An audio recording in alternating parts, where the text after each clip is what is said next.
Hi, we're back here at the Business Show 2021, and I'm delighted to be joined in the Iris Pod sofa by Natalie from Rebox HR, who set up Rebox just 2 weeks before we were plunged into COVID lockdown. This isn't going to be a sob story about COVID, it's going to be a story about making sense of that as an opportunity and building a fantastic business.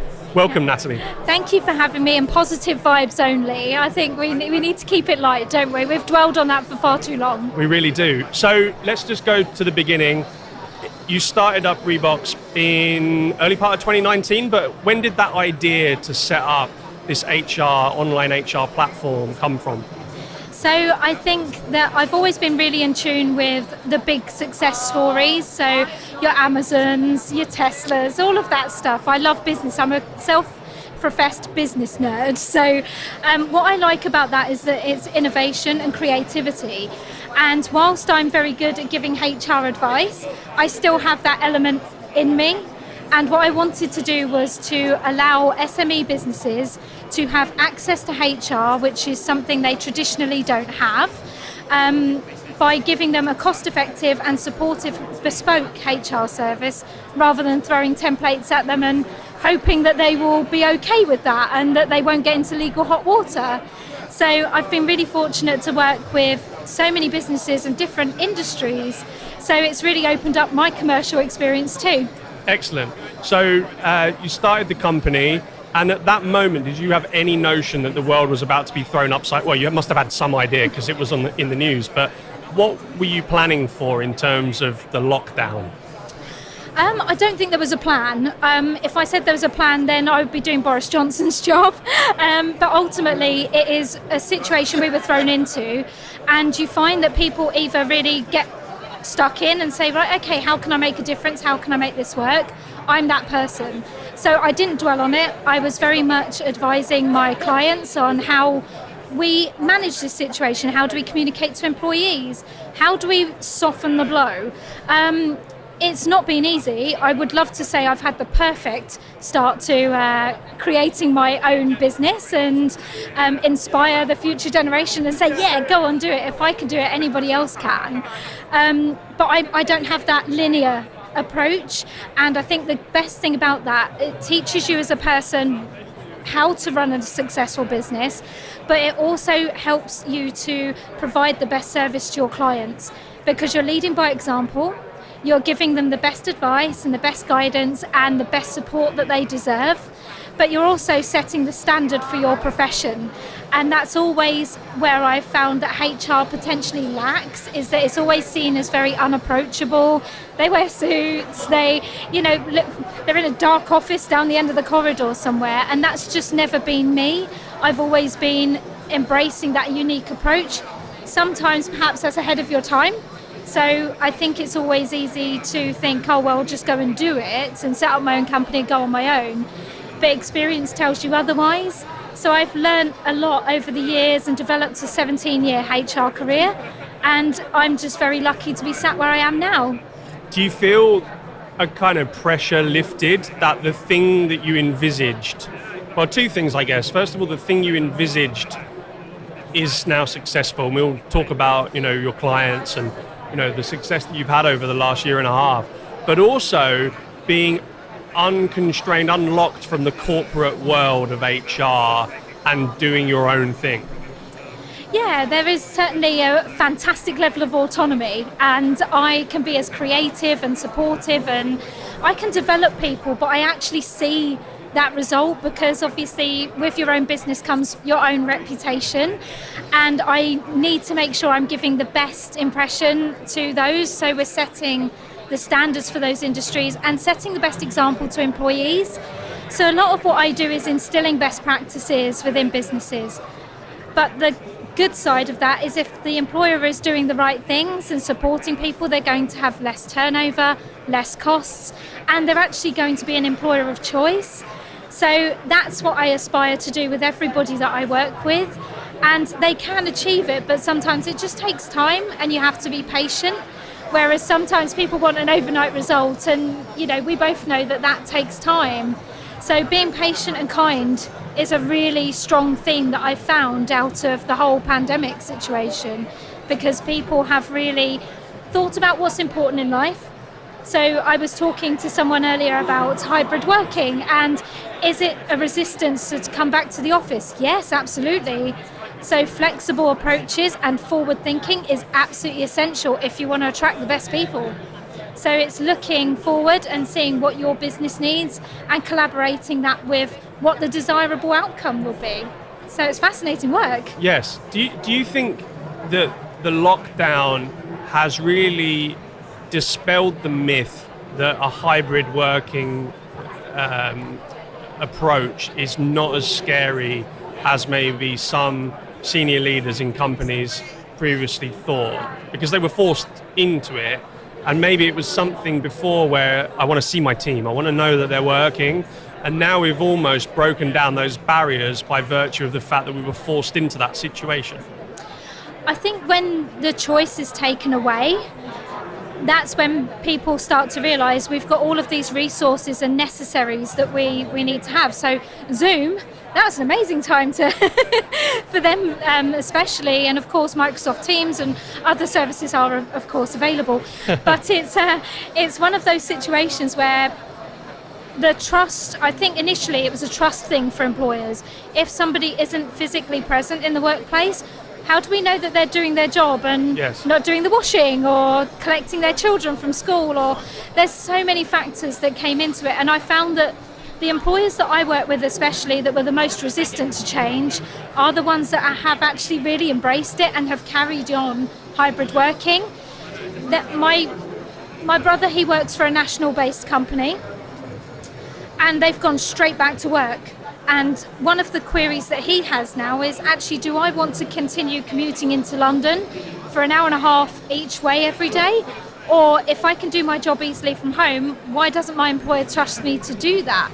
It may not be a trust thing, it might be a collaborative thing and necessary for the environment. So there's no judgment here, but it's one of those where employees are selecting and being very selective with who they go to work for.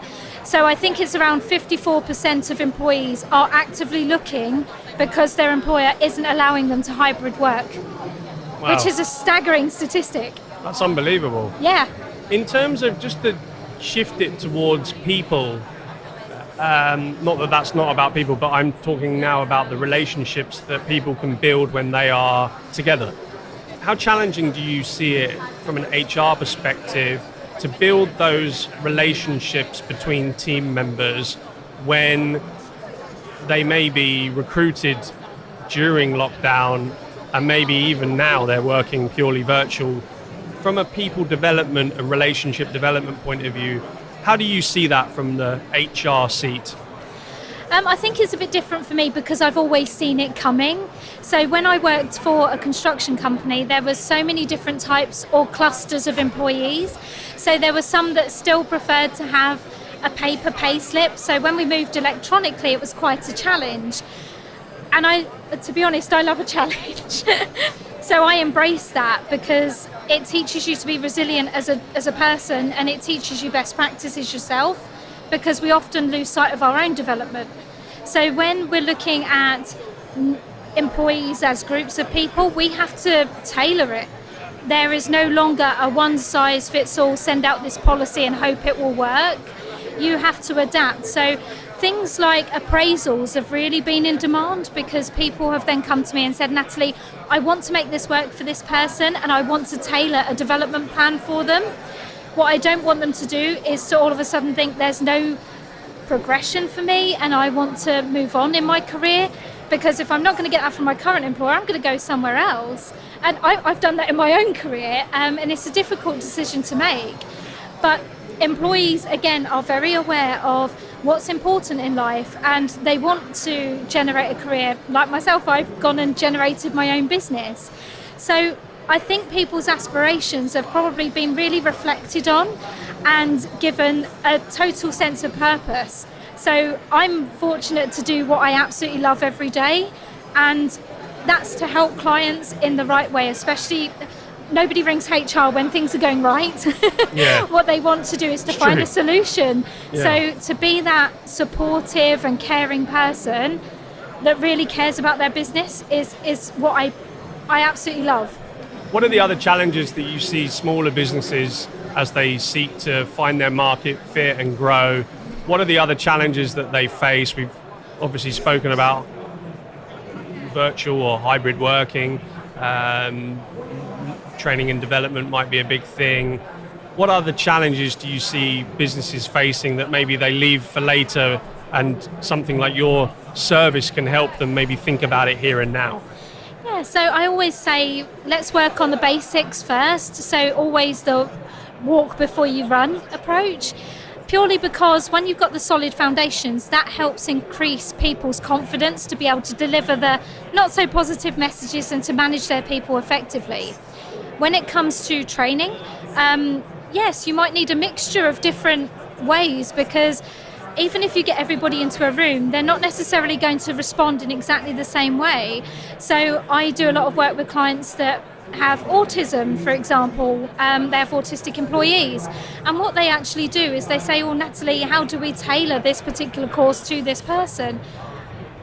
It's simple. You ask them, how do they prefer to learn? All of these things can be, the more you know your people, the better your company will be, because you can trust them to do their job and they don't feel like they're being micromanaged. So for me, it's a win-win situation. Sometimes from the employer's perspective, that means, oh crikey, that's going to cost a lot of money or things like that. It doesn't have to cost the earth. It's finding a solution that works for you. So that's why I made my services bespoke, because otherwise it seems like, I could be like any other HR consultancy, but I chose not to be. So for me, it's a unique approach, and people have been quite surprised today, actually, about how different it is. Yeah. How do you achieve that? Reminder, we are at a conference, so there's lots of people, which is good for our stand. I'm going to walk in front of the camera. How do you achieve, so you're fully online, but you're bespoke, how do you scale it?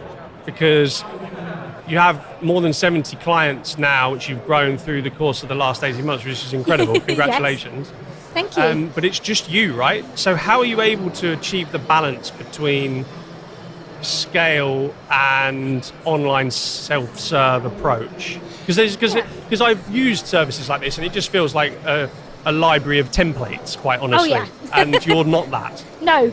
So what we have to remember is that HR issues don't crop up all the time. It's a very reactive situation. So if people are worried, sometimes a lot of what I do is counselling. So it's when managers don't know quite what to say, so they don't need me all the time. Others use me as their outsourced department, so they're going to need me a lot more frequently. So I offer that degree of flexibility. If people want to kind of pay me on an ad hoc basis, that's great. If they want to, they want me for the long term and certain projects or whatever that looks like for them, then yes, I block book time and it works. I'm actually just about to take on my first employee in the new year, so that's a daunting prospect, even for someone who's experienced on practicing what we preach. Don't do what I do what I say, right? Yeah, absolutely. It's all about having that lead by example, but it's difficult to find that bespoke and supportive service, and that's what makes HR unapproachable, because they don't feel it's useful. So by adding value and educating people, they're not, relying on someone so heavily, and they don't feel like they're a fish out of water. It's important that you get to know your people and that you get to know your clients, and work with them in exactly the right way. In terms of some of the subject matter you spoke about it there, that a lot of the things that you have to deal with are reactionary and maybe confidential in their nature. Oh, yes. How do you deal with that when you are working over and having important conversations over video calls or those more virtual environments, rather than in a room that's a more safe and seen as a safe location? So traditionally in offices you'll have a meeting room or a dark cupboard somewhere that HR meetings tend to take place in. I wouldn't know, I've never had one of those meetings, of course. No, of course not. But it's one of those where it can be quite imposing, and that's one of the biggest challenges we've had, is that there might be other people at home, so if you're on video calls, other people might be able to listen in. A lot of my clients in London live in shared accommodation, for example, so they will have people coming in and out of communal areas and stuff, and that might be their only workspace. So one thing that's really important is to make sure that you do have that privacy, and of course with the Data Protection Act and everything else, we do need to make sure we are working in a confidential environment. So picking your moment is key, not to go into coffee shops and have a chat about employee data and simple things like that, but sometimes that might be the only solution for that person. So I can't emphasize enough how how important confidentiality is. So you might want to have some headphones on so that you're not speaking in such a public forum and everyone starts coming in the background and waving at your peers because that comes across as unprofessional as well. Yes, and I think also just that sense of confidence that it is a confidential conversation. I think like our tool, Iris Clarity, you can create a sense that this is just me and you talking. There's no one else here.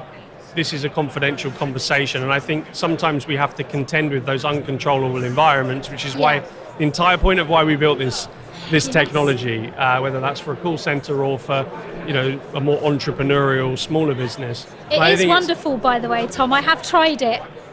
I've given it a go and I love it. Excellent. Yeah. Well, we're going to set you up with it, and hopefully your clients, may benefit from it as well. But it's such an important thing to just have that sense that this moment and this conversation is one that's personal, and you deal with a lot of sensitive matters. And companies, unfortunately, that's the nature of being a manager. You have to deal with some things that are sometimes not nice to deal with. But you're there as a boss, maybe a friend sometimes, or certainly someone that employees feel like they can turn to when things are not easy for them, either in their work life or in their personal life as it affects their work life. Yeah, absolutely. We are encountering a staggering increase. So traditionally, just as we went into lockdown, I was handling probably 1 or 2 cases of mental health issues a week. That's now tripled. So I have clients asking me, how do they handle it? How do they have these difficult conversations? And as a manager, you feel like a bit of a sponge, because you're not only taking in what your employees are saying to you, you're actually speaking to your directors and people, there might be stakeholders and shareholders as well. And they want to know how their people are doing generally, but it's very difficult to open these conversations in closed environments.